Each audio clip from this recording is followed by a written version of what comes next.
আজি এই প্ৰচাৰত উপস্থিত আছে আমাৰ জিলা কংগ্ৰেছৰ সভানেত্ৰী আসমা বেগম ডাঙৰীয়ানী, আমাৰ জমিয়তৰ সভাপতি মহোদয় আছে, আমাৰ কেইবাগৰাকী আমাৰ দলৰ সতীৰ্থসকল আছে, নুৰুদ্দিন আহমদ, নুৰ আজিম চৰকাৰ, শহীদুৰ ৰেহমান, লিয়াকত অলি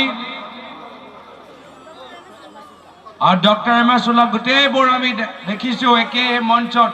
সেইটোৱে প্ৰমাণ কৰে যে এইবাৰ যে আমি কংগ্ৰেছ কৰি আছোঁ, কোনো প্ৰাৰ্থীৰ বাবে আমি নিৰ্বাচনী প্ৰচাৰ চলাবলৈ অহা নাই বা কোনো প্ৰাৰ্থীক আমি জিকাবলৈ বিচৰা নাই।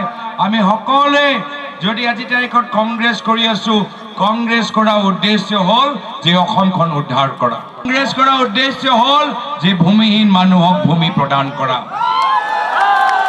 কংগ্ৰেছৰ উদ্দেশ্য হ'ল যে এই অত্যাচাৰী অন্যায় কৰা হিমন্ত বিশ্ব শৰ্মা ডাঙৰীয়া অসমৰ পৰা বিদায় দিয়া। আপুনি গৌৰীপুৰ সমষ্টিৰ লগতে আপুনি ধুবুৰী জিলাখনক নিজৰ গৃহভূমি হিচাপে চাই উন্নয়ন কৰাৰ প্ৰতিশ্ৰুতি দিব বুলি মই আপোনাক হাত জোৰ কৰি আজি অনুৰোধ কৰিছোঁ।